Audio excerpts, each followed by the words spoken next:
Good morning and welcome to Gulfstream today. And there you see the sun is out once again. We've been dodging raindrops over the last few days. So we're going to start the day with a few of the races taken off the turf. That's races 1, 3, and 9. Remember that race number 5 will be on the turf this afternoon. So we had some rain throughout the afternoon. The main track, it's just fast almost all the time when the sun is out. And we got a good turf course. I remember that is race number 5 this afternoon. So another beautiful day here in South Florida, and we will start the week off. Of course, we'll talk about the Rainbow Six in just a couple of moments, but we've got the Stronach 5, that's right. I'm trying to think what we have on tap this afternoon. We got the Stronach 5, and we have one race in the Stronach 5 again, and that is race number 9 tomorrow afternoon. That's our final race of the afternoon. We got 3 from Laurel, and Golden Gate Fields will be in race number 2. So that is what we have planned for the Stronach 5 tomorrow. That's the same template we used last week,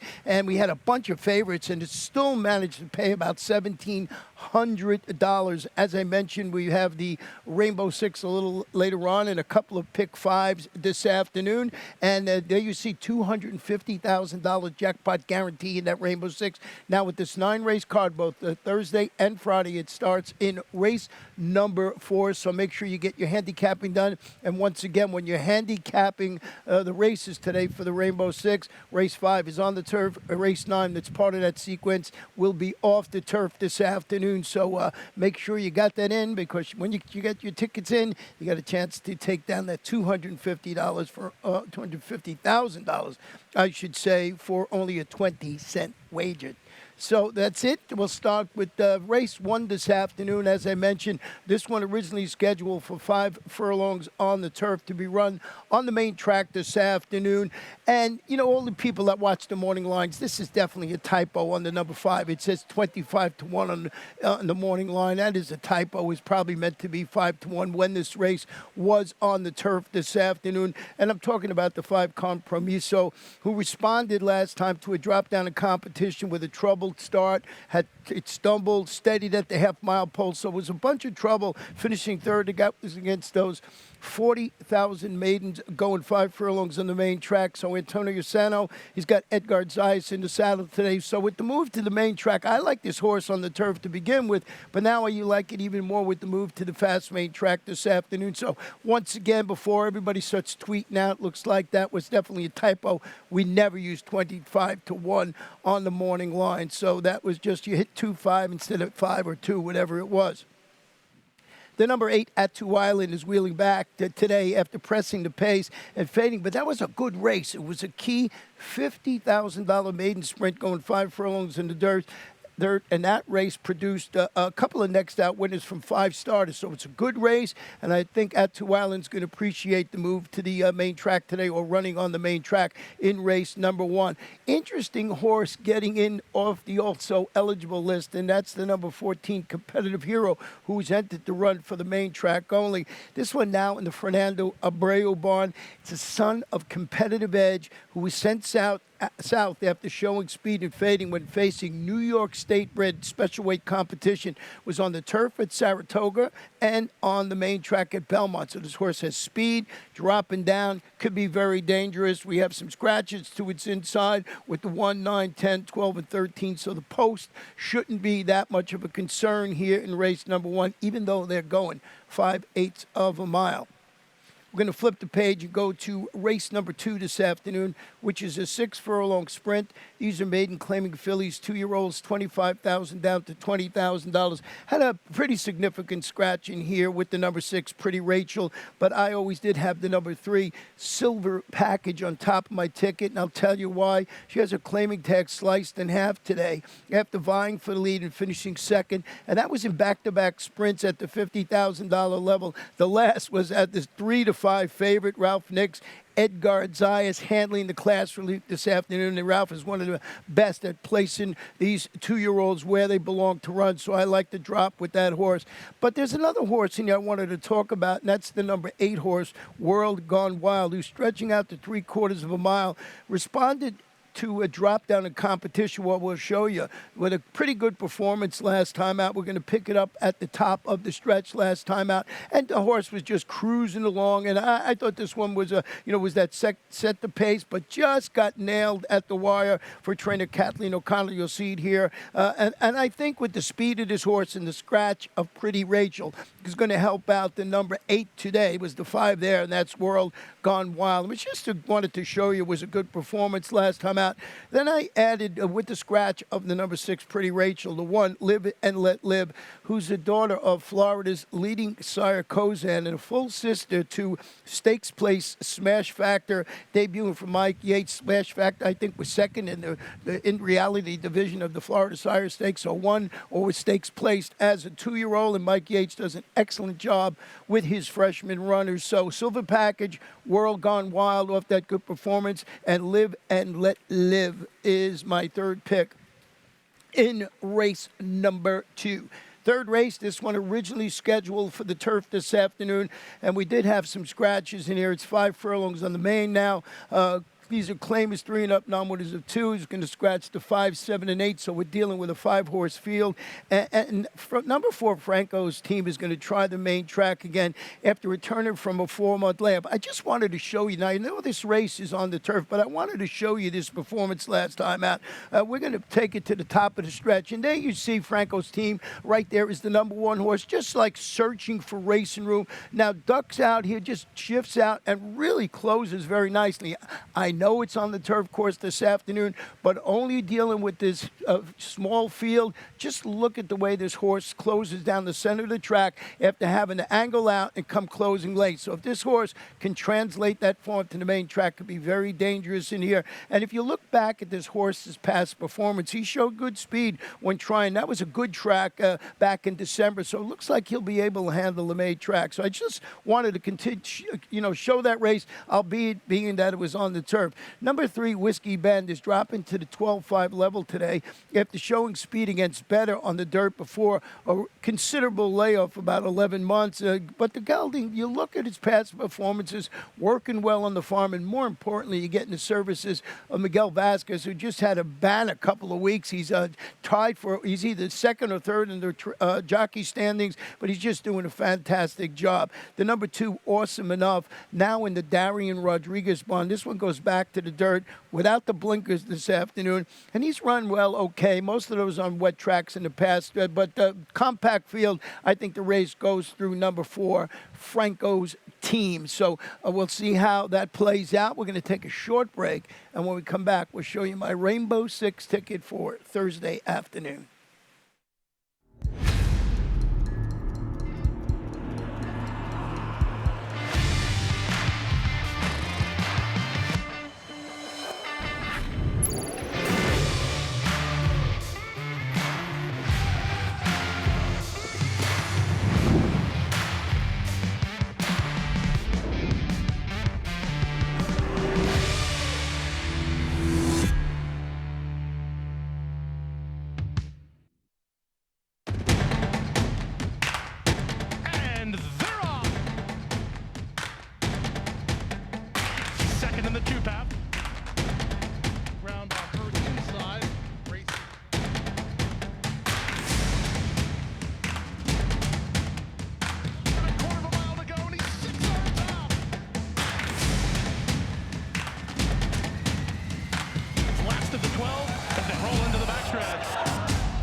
And welcome back to Gulfstream. Today, Ron Nicoletti here, going to give you my Rainbow 6 ticket this afternoon. I got a $43.20 ticket, and if you're just joining us today, race number 9 will be taken off the turf, but race 5 is on the turf. We're going to start it off in race number 4, and I used 3 horses in here: the 7 Nanita, the 6 Donna Camille, and the number 9 Estromila. I think Nanita would be my top choice in there, but I wanted to go 3 deep. Didn't want to get knocked out in the opening leg, but maybe if you like Nanita, you maybe just go 2 deep in there. Race number 5, I did go 2 deep with Senseless Drama and Dance Till Dawn, and I think those are the logical 2 in that race, and we'll show you a performance from Dance Till Dawn when we talk about that 5th race.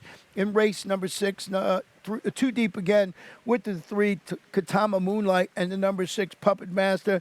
Katama Moonlight now in the Saffie Joseph Jr. barn after being in Chad Brown's barn, going to be the big favorite in there. Race number 7, 3 deep. I thought it was competitive with French Quarter Northern and Game Boy Benny in that race. And the 8th race, my best bet in there is the number 5, Baccarat Fashion, but I'm also going to use the 1-horse Corey Gal. And in the last race, off the turf, as I mentioned, I went with the 2 Sweet Giant, the 6 Perfect Enough, and I got a long shot in there. I'm a Coleman, who was 20-1 on the morning line. I was hoping this horse ran on the turf today, but it's got his stablemate Mountain Breeze in that race. Maybe sets it up for him a little later on, but that is race number 9. Let's deal with race number 4 right now. And the number 7, Anita, is going to try and exit the maiden ranks this afternoon after back-to-back second place finishes, including the last when she finished second in front of a pair of next out winners. So that race was highlighted and ran very well in that race. And it's Antonio Sano. And he's got the apprentice Alberto Burgos in the saddle again. So Anita, if I had to choose between the 3 I have on my ticket, this one I like a little better. But the number 6, Donna Camille, this one is also from the Antonio Sano barn. And this one was second against similar quality when sprinting at 6.5 furlongs, 2 starts back. Shortens up today to the 3/4 or 6 furlongs. Dueled for the lead last time out, tied when trying that 1-turn mile. Much better sprinting, I believe. Edgar Zayas rides this half of the uncoupled entry. And then the 9, Astromelia, is stretching out to this 6 furlong distance after returning from about a 9-month layoff to finish third. That race was moved from the turf to 5 panels on a good main track. So 7, 6, and 9 for me in race number 4. The 5th race is where our final pick 5 of the afternoon kicks off in here, and this one is on the turf. It's a mild turf allowance optional claimer for state-bred fillies and mares, 3-year-olds and upward, with the optional claiming price of $16,000.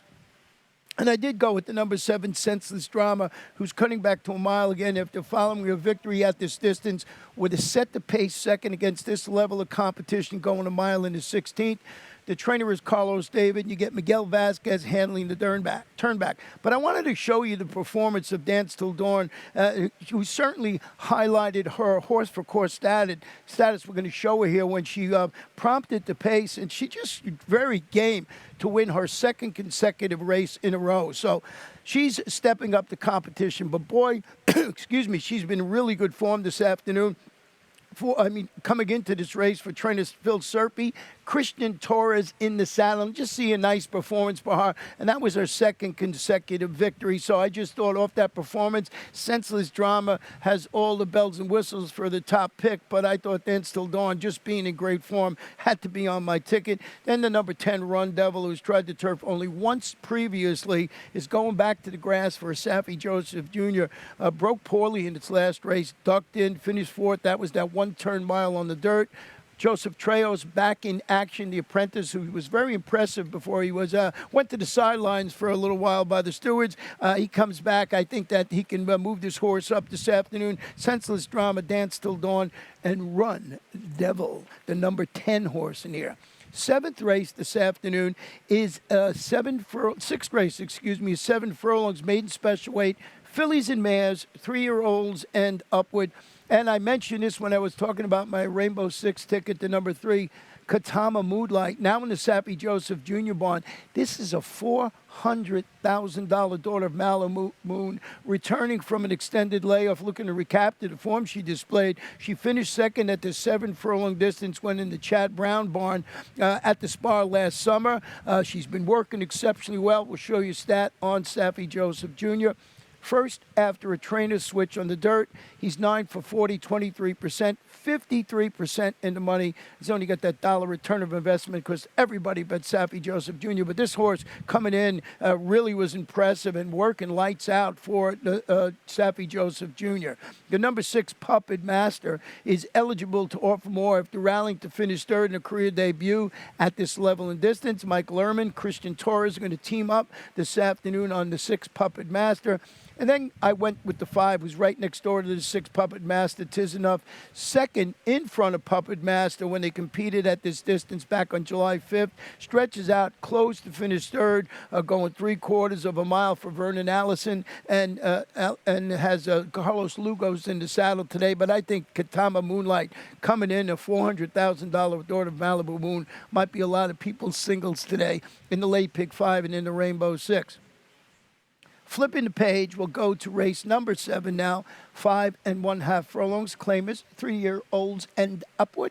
And I went with the number 6 French Quarter on top, who's going to the Gary Jackson barn after the claim and turning back to this 5 1/2 furlong distance after surrendering that late lead to finish second against this same level, and that was going a 1-turn mile. The new connections have Edgar Zayas atop this 8-time local winner. So French Quarter, one of those horses, just a hard-knocking campaigner. Now the number 8, Northern, moved to the Kathy Mungeon barn via the claim and steps up to this $8,000 level. So I wanted to see how Kathy Mungeon did with, first off, the claim in the dirt over the last 5 years, and she's good. She's 5 for 21, 24%.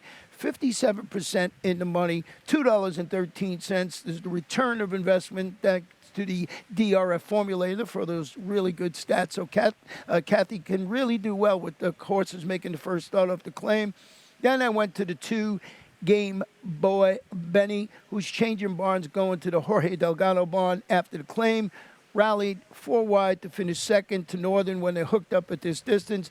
Joe Trejos handles the rematch this afternoon. Joseph Trejos, the apprentice. So we'll see how this horse runs today. First off the claim, that's 8, Kathy Mungeon, but French Quarter just gets the slight nod. And I went 3 deep in my Rainbow 6 because those 3 horses are pretty evenly matched.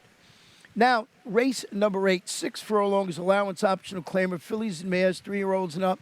That optional tag is $25,000. And Baccarat Fashion, as I mentioned, is my best bet this afternoon. And we're going to go back and show you this horse's last performance. First coming out of the gate, just had a whole bunch of trouble. She was, you'll just see this horse coming out of gate number 1, just gets settled back all the way to last in the race there. You'll see gets back and just got to sort of carve out some kind of nice trip this afternoon. And, you know, just behind the wheels, and you see the horse steadying a bit, steadies right out of your screen. But watch when this horse turns for home. She is impressive. There she is making the turn for home, and she just finds her way through horses and splits horses, which I like, and just comes on very nicely through the stretch to win it. And, you know, she just wins this race after that bad start by a couple of lengths. You would think she would have had no chance after that troubled start, but she just proved much the best that afternoon and draws up, as you can see, by a couple of lengths. The other horse that I used on my Rainbow 6 ticket that didn't single Baccarat Fashion was Corrigal, and this one was an even money favorite over Baccarat Fashion last time out, hoping to break sharper this afternoon. She sort of tossed her head at the start of that race day. It was hard to see unless you just saw her go like this. It sort of, hindered her a little bit for Bobby DeBona. Sammy Camacho handling the inside post this afternoon. Got to break sharply, tough to do from that inside post. Just had that excuse last time out as the even money favorite. And then my Sarasota Star, who's back in the optional claiming ranks after following her return victory. That was against 30 condition claimers. Comes back, then presses the pace and fades to 4th. But that was in the 1 mile, $60,000 Anatee last time out. Dave Brady has Edgar Zayas named to ride. This horse looks like a good spot here. 6 furlongs against these allowance optional claimers. And, of course, you're getting Edgar Zayas in the saddle. Final race this afternoon was originally scheduled for 1 mile and 1/16 on the turf. Will be run at 1 mile on the main track, so make sure you mark that down. It's for 3-year-olds and up. 12.5 down to $10,500, and went with the number 2 Sweet Giant after the move to the main track, who figures after finishing second. That was that 12.5 maiden test going 9 furlongs. It was in the slop. That horse was sent to the sidelines. That was in June, but he's run well on the fast track. 7 starts. He's got a second, a couple of thirds, so it looks like he can handle whatever the conditions are when we get to the 9th race this afternoon. Sweet Giant. Number 6, Perfect Enough, is going back to the main track this afternoon after finishing an okay second against those 16 maidens, going 9 panels on the turf last time out. Catherine Davey has Joe Treos handling the combination, dropped down on the dirt this afternoon. I just think with not a lot of turf or dirt form to go on, this horse can run well. And as I mentioned, the number 9, I'm a Coleman, who really dug down deep when closing to finish fourth at this level on the turf last time out. I think can run well on the main track today, and he needs some pace in front of him. And trainer Joe Orsino also has the 12 Mountain Breeze, who has that speed. So maybe this speed and Stark team up together, and they spring a little bit of an upset. Interesting to see what the odds are. And number 9, I'm a Coleman, in the 9th race, which was moved to the main track. Wanted that horse to be on the turf, was my long shot, as I said, 20-1. So that's how I see the Thursday action. I'll be back throughout the afternoon trying to give you some useful updates. Pick 5 pool approaching. They're just warming up, over 17,000 in that pool. But look at the super high 5, already $3,500. Good luck with your selections. I'll be back here in just a little while with race number 1.